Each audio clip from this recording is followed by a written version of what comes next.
So, with the introduction of Gotham in the Clayface movie, I do think the DCU version of Batman is going to be an interesting contrast to the universe established by Matt Reeves. But really, in relation to all of this, I wanted to cover 10 villains I think would be a really neat fit for James Gunn's Gotham. So, starting with a major Batman villain, Bane, and I think really envisioning a much more fantastical Bane is what comes to mind here. I would really make him even bigger. I think you could almost even use CGI to make him such a big presence. I think a recent example would be the use of Juggernaut in the Deadpool and Wolverine movie. I could see Bane being a similar size or bigger. And also in terms of his appearance, I really think the more WWE inspiration to his mask would be what's interesting here. And you could even have Bane being someone who has a background in pro wrestling. And I also think, given the original nature of his character, I do think a Hispanic Bane would be interesting here. And I think it would be especially interesting to see Batman and Bane go hand in hand in a much more fantastical manner. But going on to the next one, and I really think this is a surprise, since he could be a good fit to the Matt Reeves universe in a lot of ways, but I actually would prefer someone like Hugo Strange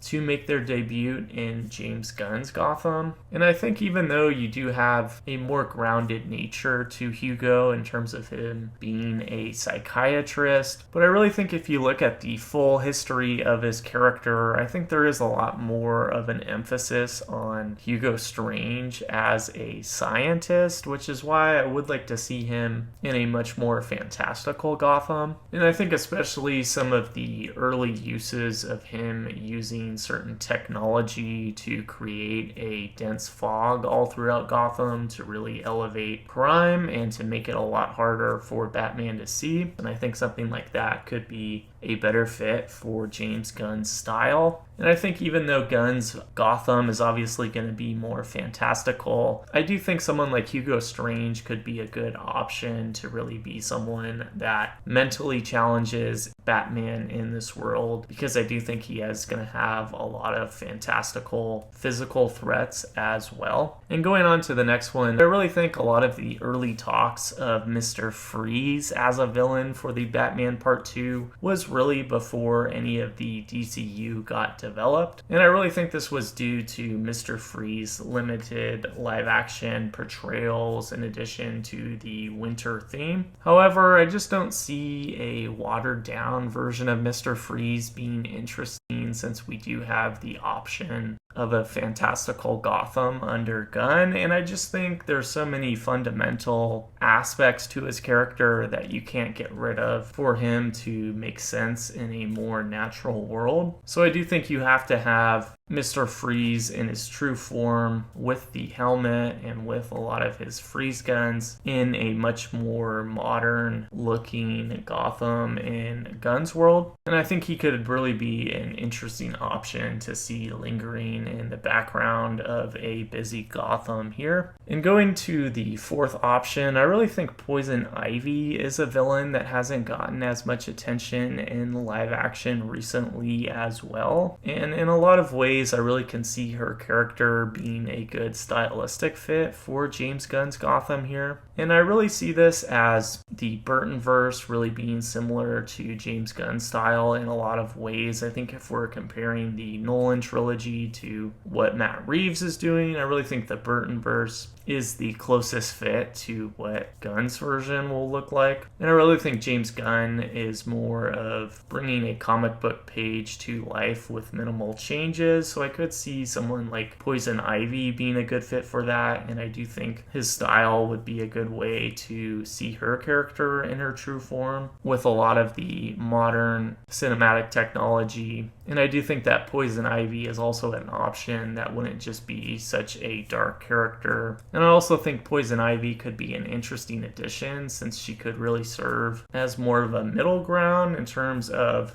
sometimes working with Batman or sometimes being like Catwoman, where she almost can be seen as the antagonist. And going to the fifth option here, I think since Deathstroke was the original plan for the Ben Affleck Batman solo movie, I do think it would be a perfect opportunity to recycle a lot of that material for introducing him in James Gunn's Gotham. And I think with a lot of the recent success of someone like Deadpool or Captain America, I could really see someone with the nature of Deathstroke being a really neat character to see in live action. And similar to Bane, I think his fights with Batman would just be a lot more interesting if done in a little bit more flashy manner. And I think looking at a lot of the plot of Superman, it seems like you're always thrown into the middle of everything, and you don't always have to have a really large introduction for certain characters. So I think Deathstroke could easily just be added into everything. And I really would be curious to see what he looks like in this form. And for number 6 here, I do think Red Hood would be an interesting addition to James Gunn's Gotham here. And even though I think he could fit into Matt Reeves' universe, I think for one, his tie-ins to Ra's al Ghul and the Lazarus Pit is really where you do need the fantastical version of DC to make this work, even though his character doesn't have any superpowers. And I think if you are going to start with Damian Wayne in the Brave and the Bold, I think you could have someone like the Red Hood being someone that already exists in this universe and maybe still has some sort of a presence in Gotham. And I think he could be a wildcard option. He could be a little bit more of an anti-hero or a villain, or he could be a little bit closer to a hero. And I think he could even serve as an interesting supporting character or mentor to Damian Wayne if he is also getting advice from Nightwing. And going on to the 7th option, I don't think he would really be a major antagonist in any ways, but I think just including him in the sewers or having a brief cameo here and there would be just so neat for the Batman lore. I really think Killer Croc would be interesting to see on live action, and I think, again, his character is just a solid fit for James Gunn's style. And I think similar to some of the other CGI stuff in the Suicide Squad under James Gunn, I don't think Killer Croc would be an issue at all. I think it